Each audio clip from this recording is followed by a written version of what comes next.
Alright, let's go. Number 10. The helicopter hieroglyphs of Seti I's temple. In the Temple of Seti I at Abydos, Egypt, built around 1279 BCE during the reign of one of the most powerful pharaohs of the 19th dynasty, there is a panel of carvings above a doorway that Egyptologists have been arguing about for over a century. When the plaster that once covered an earlier inscription began to erode, it revealed something beneath that stopped researchers cold. The overlapping symbols, carved by two different pharaohs across two different eras, had combined into shapes that nobody expected to find in an ancient Egyptian temple. The panel is a palimpsest, a surface that was carved, plastered over, and carved again.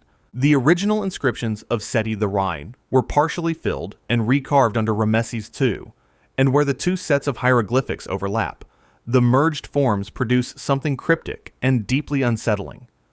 Viewed from the right angle, the composite symbols appear to show a helicopter, a submarine, a tank, and a fixed-wing aircraft, rendered with a fidelity that should be impossible for a culture working 3 millennia before any of those machines existed.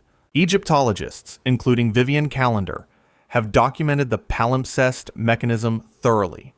The mainstream explanation is coherent, and it is almost certainly correct.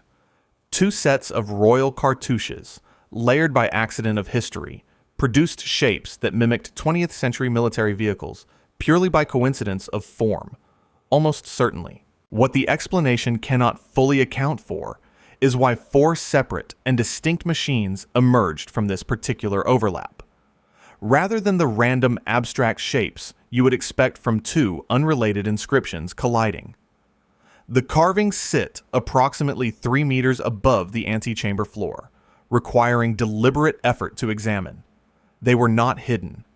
Generations of priests, scholars, and travelers passed beneath them without comment, because for most of history, there was nothing to compare them to. Only in the 20th century, once we had built the very machines they appear to depict, did anyone look up and see something familiar staring back. The palimpsest explanation is the right one. The evidence supports it. But coincidence, to produce that specific result in that specific sequence, requires a particular kind of faith in randomness that not everyone finds easy to maintain. Number 9. The Piri Reis Maps Antarctic Coastline. In 1929, a German theologian named Gustav Adolf Deissmann was cataloging long-forgotten documents in the Topkapi Palace Library in Istanbul when he unrolled a gazelle skin parchment and found himself looking at a map of the world drawn in 1513. The cartographer was Ottoman Admiral Piri Reis, who signed and dated the document himself, and who noted in the margins that he had compiled it from older source charts, some of which he attributed to the era of Alexander the Great. The map's depiction of South America and Africa was remarkably accurate for its time, but it was the bottom of the map that made Deissmann stop. Running along the southern edge of the parchment was a continuous landmass, positioned where no known continent should have been in 1513. Antarctica was not officially discovered until 1820, when British naval officer Edward Bransfield and Russian explorer Fabian von Bellingshausen independently reached its shores, 307 years after Piri Reis drew his map. What his southern landmass showed, researchers would later argue, was not Antarctica's ice-covered surface as we know it, but something far more anomalous. In 1960, United States Air Force Captain Lorenzo Boggs wrote formally to the Kemal Ataturk Museum, noting that when the map's southern coastline was compared to modern seismic survey data, it appeared to correspond to the subglacial topography of Queen Maud Land, the coastline that lies buried beneath kilometers of Antarctic ice. If that correspondence is accurate, it means the source charts Piri Reis was copying from depicted Antarctica not as it looks today, but as it would have looked before the ice sheet formed, thousands of years before any known civilization had the means to reach it. Charles Hapgood, a history professor at Keene State College in New Hampshire, dedicated much of his career to this question, publishing his findings in 1966 in a book titled Maps of the Ancient Sea Kings. Hapgood argued that the map derived from a tradition of ancient cartography far older and more sophisticated than any surviving civilization can account for. Most mainstream cartographic historians have disputed his conclusions. None have produced a fully satisfying explanation for the southern landmass that does not require some version of the same uncomfortable question. Either someone mapped a continent beneath the ice before we had the tools to find it, or Piri Reis was copying from charts drawn by a civilization that history has no name for. Number 8. The Nazca Astronaut. In 1927, Peruvian archaeologist Toribio Mejia Gespe was hiking through the foothills above the Nazca Desert in the Ica department of southern Peru when he noticed geometric lines etched into the earth below, lines that made no sense from ground level. Aerial surveys conducted in subsequent decades revealed the full extraordinary scale of the Nazca geoglyphs, hundreds of figures covering an area of roughly 450 square kilometers, visible only from the sky, but one figure, carved not onto the flat desert floor like all the others, but into the face of a hillside, has generated more persistent and unresolved debate than any other image in the entire Nazca complex. The figure known as the astronaut stands approximately 30 meters tall, cut into a slope near the edge of the Nazca Pampa. It is humanoid. It has a large, rounded head with wide, dark eyes. Its suit, if that is what the carved outline represents, is sealed and structured. One hand is raised, palm facing outward, as if in greeting or signal. The Nazca culture that produced it has been dated by radiocarbon analysis to between 200 BCE and 600 CE, a society of extraordinary artistic ambition, but one that built no known aircraft and left no record of flight. Every other major geoglyph in the Nazca complex, the spider, the hummingbird, the condor, the monkey, was drawn on flat desert floor and is visible in its entirety only from directly above. That design logic is consistent across hundreds of figures and suggests the images were intended for aerial observation, whether divine or otherwise. The astronaut breaks that logic entirely. It was carved on a slope, angled outward, designed to be seen not from above, but from a distance, as if facing something that approached horizontally, rather than descending from the sky. Erich von Däniken brought the figure to international attention in his 1968 book Chariots of the Gods, framing it as evidence of extraterrestrial contact. Mainstream archaeology classifies it as a supernatural or shamanic figure, consistent with Andean iconographic traditions for depicting deity forms. That explanation is reasonable, and it may be entirely correct.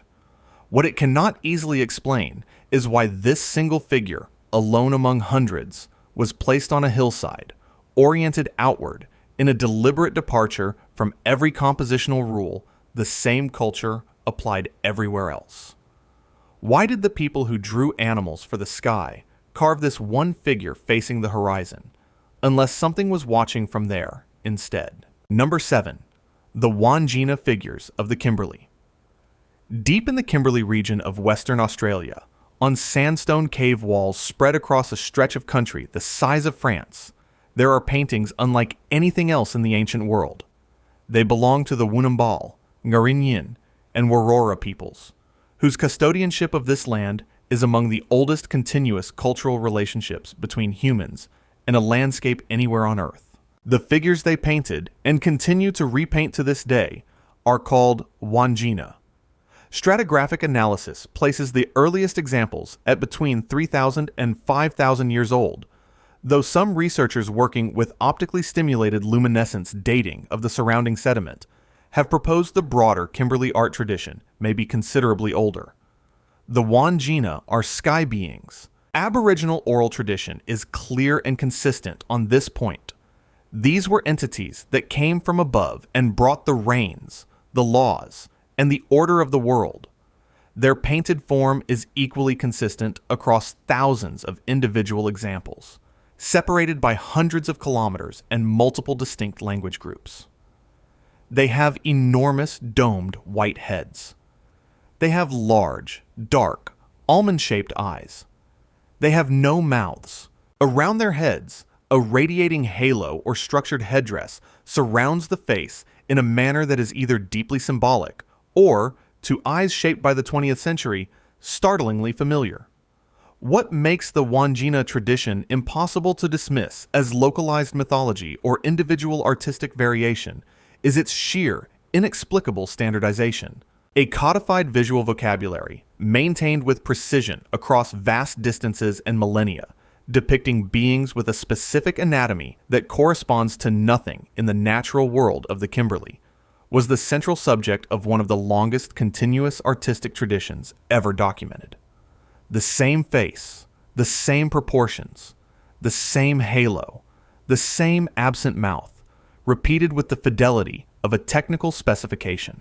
Anthropologist Andreas Lommel first formally documented the Wandjina figures in the 1950s through the Frobenius Institute, noting the sophistication and consistency of the tradition.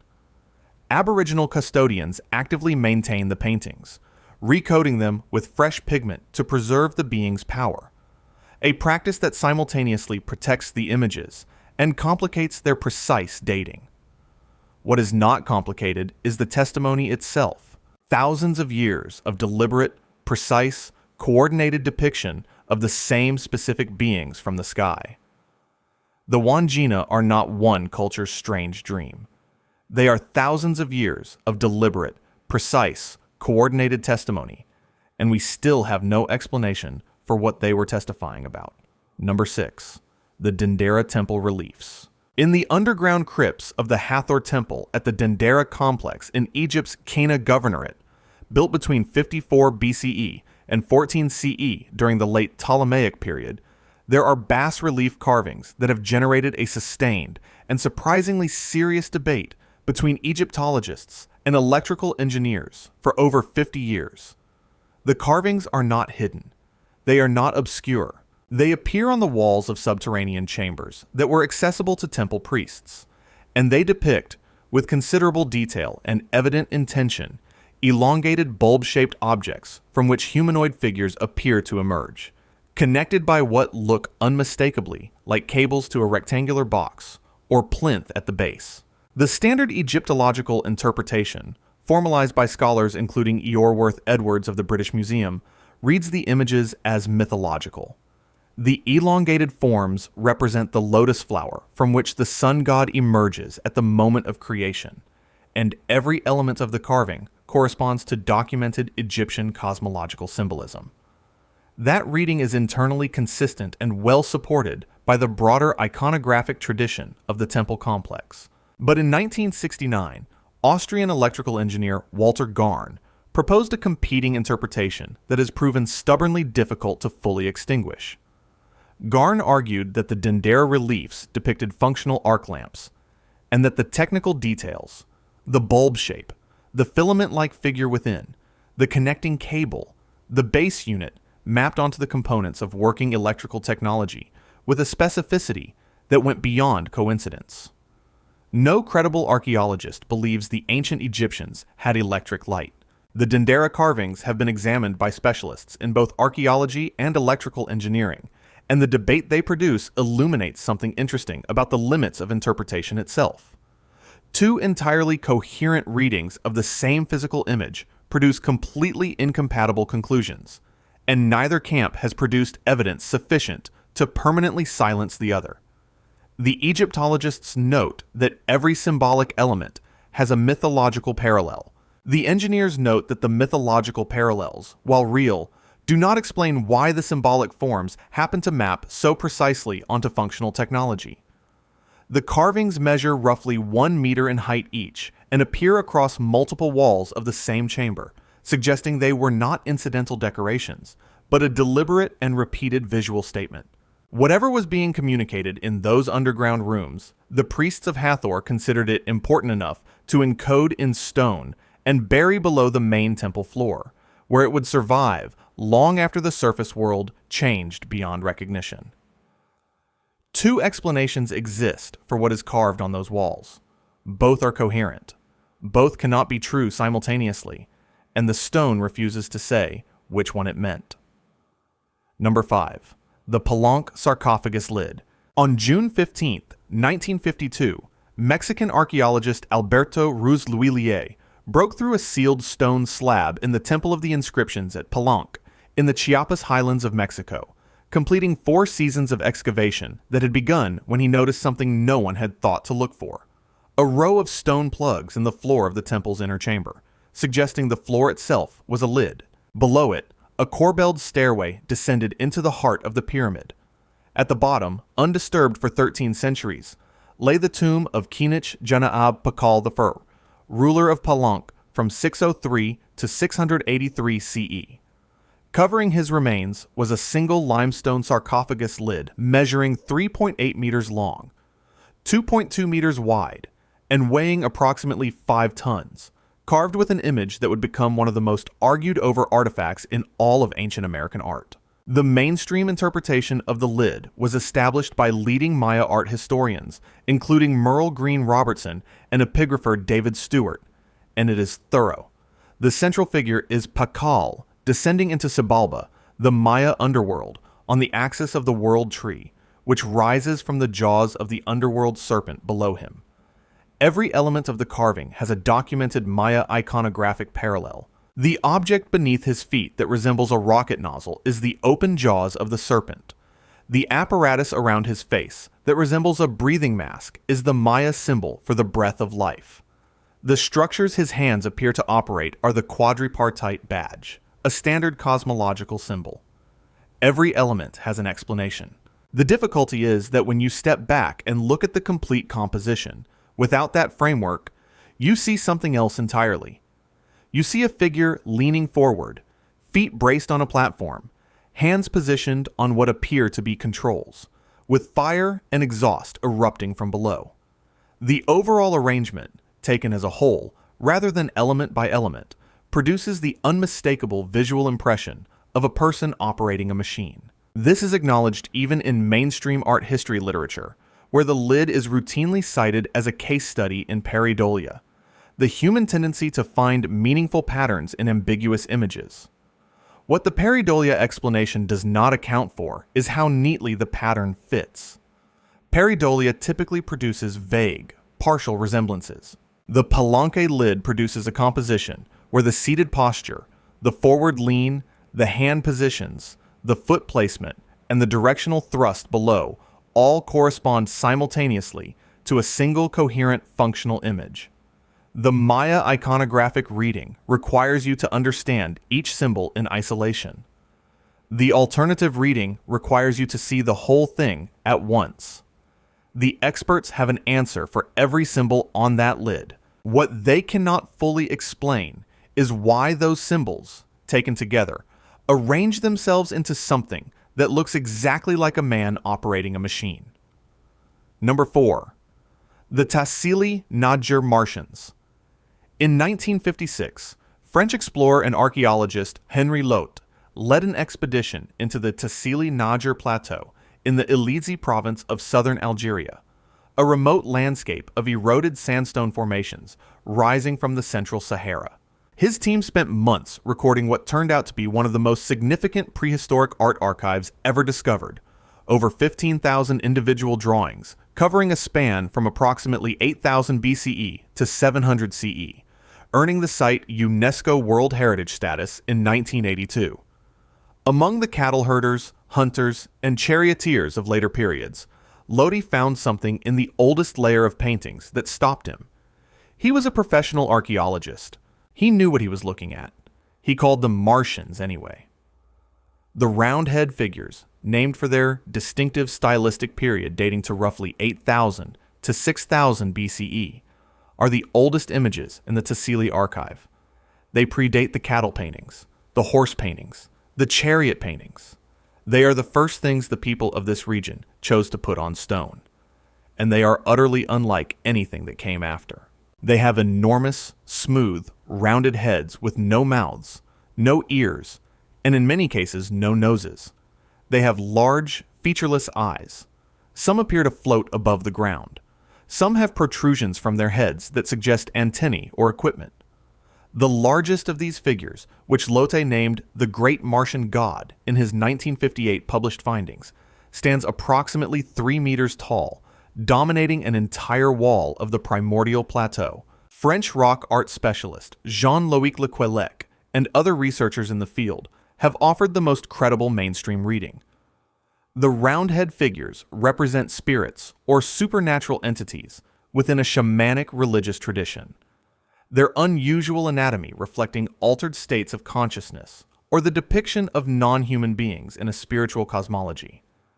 That interpretation is reasonable, and it situates the Tassili paintings within a broader pattern of ancient shamanic art found across multiple continents. But the shamanic framework describes the function of the images without resolving what they depict.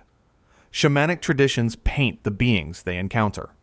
The question is what the people of the Tassili encountered. Every other stylistic period in this 9,000-year archive depicts the world as it existed. Cattle, because there were cattle. Hunters, because there was hunting. Horses, chariots, and herders when those things arrived in the Sahara. The art is a faithful visual record of the physical world its makers inhabited. The roundhead figures follow the same artistic logic. They are painted with the same observational care, the same commitment to depicting something real. They are simply depicting something that has no name in any taxonomy we currently use.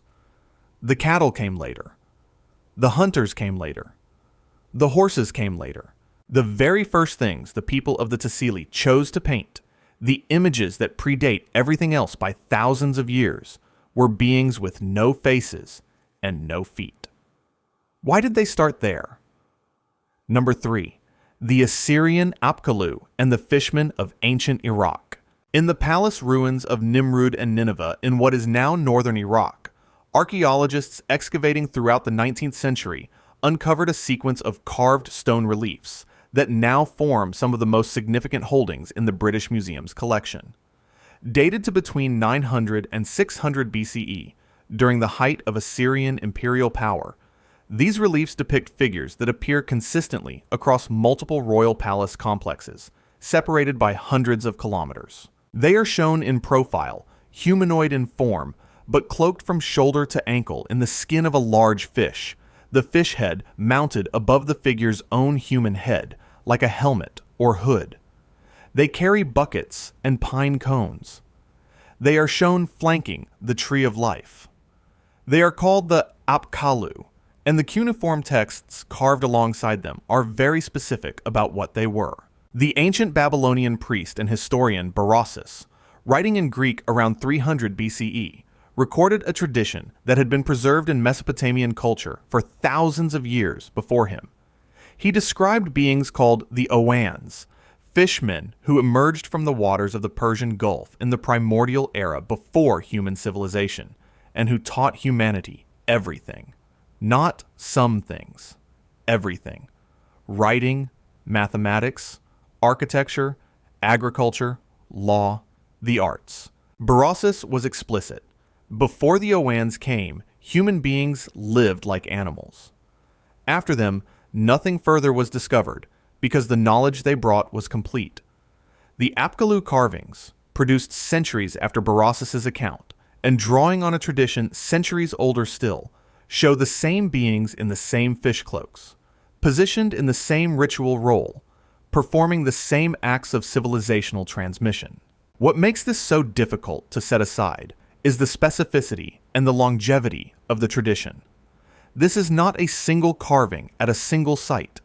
This is a visual and textual tradition maintained with consistency across thousands of years of Mesopotamian culture. From the earliest Sumerian records through the Babylonian period and into the Assyrian Empire. The Apkallu appear in cylinder seals, in temple carvings, in palace reliefs, and in written narrative with the kind of repetition that suggests cultural memory of something specific, not the gradual invention of mythology. There are 7 of them. They have names. They each brought a different category of knowledge. The detail is not the detail of legend. It is the detail of testimony. Cuneiform scholar Amar Anis of the University of Tartu has published extensively on the Apkallu tradition, tracing the 7 sages through Sumerian, Babylonian, and Assyrian sources, with the thread intact across more than 2,000 years of continuous documentation. The fishmen are not peripheral figures in ancient Mesopotamian religion. They are foundational. They are the reason, in the cosmological framework of every major culture in the ancient Near East, that human civilization exists at all. The oldest civilization we know of spent thousands of years carefully recording, in stone and in text, that it was not the first, that it was taught, and that its teachers came from the water, wearing the skins of fish. Every culture in the ancient Near East inherited that account. None of them doubted it. The question of why so many independent civilizations preserve the same specific memory with the same specific beings is one that mainstream archaeology has never fully answered. Number 2. The Cave of Altamira and the civilization that preceded memory. In 1879, Spanish nobleman and amateur archaeologist Marcelino Sanz de Sautuola was excavating the floor of a cave near Santillana del Mar in the Cantabria region of northern Spain, searching for bones and stone tools, when his 8-year-old daughter Maria looked up at the ceiling and said, "Look, Papa, oxen." What she had found, painted on the cave roof above her, would ignite one of the most consequential and humiliating disputes in the history of science. The paintings on the ceiling of Altamira, in red ochre and black charcoal and manganese oxide, depicted bison, horses, deer, and boars with an anatomical accuracy, a compositional confidence, and a mastery of shading and three-dimensional illusion that the leading scientists of the late 19th century declared impossible. They were, the experts said, too good. When Sautuola presented his discovery at the Congress of Prehistoric Anthropology and Archaeology in Lisbon in 1880, the response from prominent researchers, including Gabriel de Mortillet and Émile Cartaillac, was not wonder. It was accusation. The paintings were forgeries, they insisted. No primitive mind, no ancient hand, no pre-civilized intelligence could have produced work of that quality. The prehistoric humans of 30,000 years ago were not capable of this level of art. The argument was not scientific. It was an assumption dressed in scientific language, and it was completely wrong. In 1902, Cartaillac published a formal public apology in the journal L'Anthropologie under the title Mea culpa d'un sceptique, one of the most remarkable admissions of institutional error in the history of archaeology. The paintings were real, they were ancient, and they were masterpieces. Uranium-thorium dating, conducted by Alistair Pike and his team at the University of Bristol, published in the journal Science in 2012, established that a red disk painted in the cave dates to at least 40,800 years ago, placing the beginning of the Altamira tradition in the early Upper Paleolithic, roughly contemporary with the first anatomically modern humans in Europe. The polychrome ceiling panel, measuring approximately 18 meters by 9 meters, shows animals painted with deliberate use of the natural relief of the rock surface to create the illusion of volume and movement, a technique that would not appear again in Western art until the Renaissance. The painters worked by firelight, using pigments mixed with animal fat, applied with pads and brushes made from animal hair, and blown through hollow bones. They had a complete technical toolkit. Here's what that means. The artists of Altamira were not learning to draw. They were not at the beginning of a tradition. The sophistication of the polychrome ceiling, the shading, the perspective, the use of the cave wall as a sculptural element represents a mature artistic practice at or near its peak, which means that before Altamira, there was something earlier, a longer tradition, a period of development that produced artists capable of work at this level. That earlier tradition has not been found. The learning curve, the cruder early attempts, the transitional work that would explain how painters arrived at this level of skill, is absent from the archaeological record. Altamira does not show us the birth of human art. It shows us the end of something older, a civilization of the mind and hand so accomplished that its greatest surviving work left the scientific establishment speechless, then dishonest, then formally apologetic. If this is what survived, we have no way of knowing what was lost. Number 1. Göbekli Tepe and the civilization before history. In 1994, a Kurdish shepherd named Shahmuz Yildiz noticed flat stones protruding from the soil on a hilltop near the town of Şanlıurfa in southeastern Turkey. He reported what he had found to local authorities, and when German archaeologist Klaus Schmidt of the German Archaeological Institute arrived to investigate, he recognized within moments that the stones were not natural. Schmidt would spend the next 20 years of his life at that hilltop, excavating what he came to describe, without apparent exaggeration, as the most important archaeological discovery in human history. Below the surface of the hill was a complex of massive carved stone rings. Radiocarbon dating of organic material embedded in the site placed the oldest layer, designated Layer 3, at approximately 9,600 to 8,800 BCE, making it the oldest known monumental architecture on Earth by a margin so vast it requires a moment to absorb. Göbekli Tepe predates Stonehenge by 7,000 years. It predates the Egyptian pyramids by 7,500 years. The T-shaped limestone pillars that form the enclosures weigh between 10 and 20 tons each. The largest stands approximately 5.5 meters tall. They are not rough or primitive. They are carved with high-relief images of extraordinary artistry: foxes, vultures, scorpions, aurochs, cranes, snakes, and wild boar arranged in compositions of evident symbolic intention. Pillar 43, known as the Vulture Stone, carries a carving sequence that University of Edinburgh researcher Martin Sweatman argued in a 2017 paper published in Mediterranean Archaeology and Archaeometry encodes a record of a catastrophic comet impact around 10,950 BCE, correlating with the Younger Dryas boundary event, the abrupt global cooling episode that ended the last ice age. Whether that interpretation is correct or not, the carving is not decoration. It is information, dense, deliberate, and encoded with a precision that implies a sophisticated symbolic system. The people who built Göbekli Tepe were hunter-gatherers. This is the fact that broke the standard model of civilization, and it has not been reassembled. According to the theoretical framework that dominated archaeology for most of the 20th century, the sequence of human development runs in one direction. Nomadic hunting leads to settled agriculture. Settled agriculture produces surplus. Surplus enables the specialization of labor, and specialized labor eventually creates the organizational capacity for monumental construction. Göbekli Tepe inverts this sequence entirely. There is no evidence of domesticated crops or animals in the associated archaeological layers. The builders had not yet invented pottery. They had not yet invented the wheel. They were, by every conventional measure, pre-civilized, and they quarried, transported, shaped, and erected 20-ton pillars into precisely aligned circular enclosures at a scale that would challenge a modern engineering project. Geophysical surveys conducted since Schmidt's excavations indicate that only approximately 5% of the site has been uncovered. An estimated 16 to 20 further enclosures remain underground, unexcavated.